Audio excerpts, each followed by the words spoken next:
The following is from the Hadi Benotto translation of the volumes discovered at Dar es Balat. You know Dar es Balat. It's a very important place, supposedly. And so I read.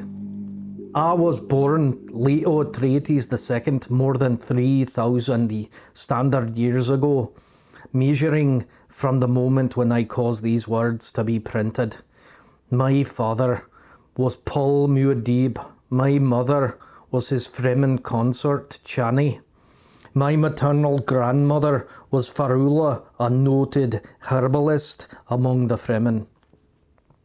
My parental grandmother was Jessica, a product of the Bene Gesserit breeding scheme in their search for a male who could share the powers of the sisterhood's reverend mothers.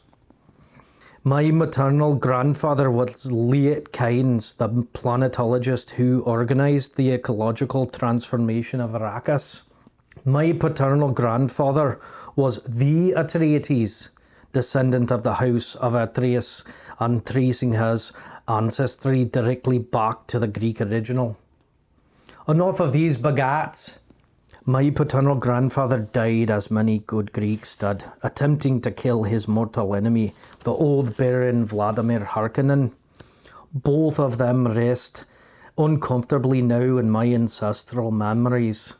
Even my father is not content. I have done what he feared to do, and now his shade must share in the consequences. The golden path demands it. And what is the golden path, you ask? It is the survival of humankind, nothing more nor less. We who have prescience, we who know the pitfalls of our human futures, this has always been our responsibility. Survival. How you feel about this, your petty woes and joys, even your agonies and raptures, seldom concern us. My father had this power. I have it stronger. We can peer now and again through the veils of time. This planet of Fracas from which I direct my multi-galactic empire is no longer what it was in the days when it was known as Dune. In those days, the entire planet was a desert. Now there is just this little remnant, my Sarir. No longer does the giant sandworm roam free, producing the spice melange. The spice. Dune was noteworthy only as the source of melange, the only source. What an extraordinary substance. No laboratory has ever been able to duplicate it. And it is the most valuable substance humankind has ever found. Without melange to ignite the linear prescience of guild navigators, people cross the parsecs of space only at a snail's crawl. Without melange, the Bene Gesserit cannot endow truthsayers or reverend mothers. Without the geriatric properties of melange, people live and die according to the ancient measure. No more than 100 years or so. Now, the only spice is held in guild and Bene Gesserit storehouses. A few small hoards among the remnants of the great houses and my gigantic hoard which they all covet. How they would like to raid me. But they don't dare. They know I would destroy it all before surrendering it.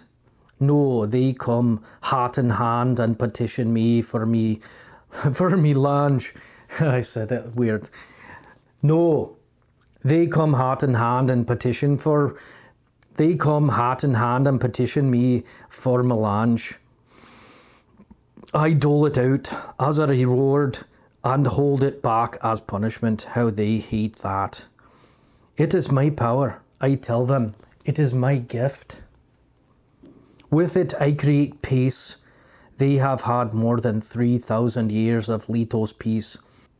It is an enforced tranquility which humankind knew only for the briefest periods before ascendancy. lest you have forgotten. Study Leto's piece once more in these my journals. I began this account in the first year of my stewardship, in the first throes of my metamorphosis, when I was still mostly human, even visibly so. The sand trout skin which I accepted and my father refused, and which gave me greatly amplified strength plus virtual immunity from conventional attack and aging. That skin still covered the form recognizably human. 2 legs, 2 arms, a human face framed in the scrolled folds of the sand trout. Ah, that face. I still have it. The only human skin I exposed to the universe. All the rest of my flesh has remained covered by the linked bodies of those tiny deep sand vectors, which one day can become giant sandworms. As they will someday. Alright, that is an excerpt from God Emperor of Dune. Not quite the very beginning, but the whole thing is kind of told as a history, written and translated through his journals, and that's how we know what happened. God Emperor of Dune is written by Frank Herbert. It's the 4th in the series, and it's probably my favourite. I like God Emperor of Dune because instead of telling a bunch of different stories about a bunch of different powerful people trying to take over and manipulate, it's about one main powerful agent, the Leto Atreides II. Instead of a lot of different stories being told parallel, it's a story that's being told from the center out. So it's about all these different occurrences that all have to do with the God Emperor. And he looks like a fucking sandworm with a face, I suppose. So it's definitely a great book, and there's lots of people plotting against him because he's essentially just kind of does whatever he wants. And some groups side with him and they trust him just like any god, and some groups oppose him, including people from his own family line. Her name's Siona. But he can see into the future, and so he kind of knows what's going to happen at the end. So he's not afraid of all the plots. He's not afraid of it. He's just trying to balance his ability to understand the future and take the right actions in the present to make what he wants happen. And what he wants to happen is a thing called the Golden Path, and he's working on that. It's kind of funny, there's a thing in Far Cry 4 called the Golden Path too. It's very similar.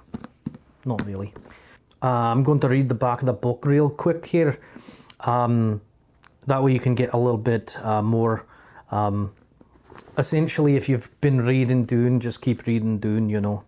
That's great. I don't know if the movies will ever get this far, but if they do, you know, hopefully this doesn't fucking spoil anything, because it kind of gets ahead of it. Alright, this is the back here. Millennia have passed on Arrakis, and the once desert planet is green with life. Leto Atreides, the son of the world's savior, the Emperor Paul Muad'Dib, is still alive but far from human. To preserve humanity's future, he sacrificed his own by merging with a sandworm, granting him near immortality as God Emperor of Dune for the past 3,500 years. Leto's rule is not a benevolent one. His transformation has made not only his appearance, but his morality inhuman. A rebellion led by Siona, a member of the Atreides family, has risen to oppose the despot's rule. But Siona is unaware that Leto's vision of a golden path for humanity requires her to fulfill a destiny she never wanted or could possibly conceive. Alright, so definitely check out God Emperor of Dune. Check out my links in the description if you want to buy it. If you want to read more book reviews and you want to read the whole book review, there'll be a link as well. But you can go to joesnotesblog.com and check those out. Got lots of reviews, lots of different books. And I also reviewed the rest of the books there. Make sure to like and subscribe. Right, thank you for checking this out, and I'll see you next time. This whole thing's going to be done in this accent right here, so you better get used to it. You better get fucking used to it. The whole Dune thing like that. Ugh, fucking hey. And do that, Jan. You know, that'd be great. That'd be fucking special if you did that. Right. And make sure, oh fuck me. Dude, you fucking stupid. Cut, check.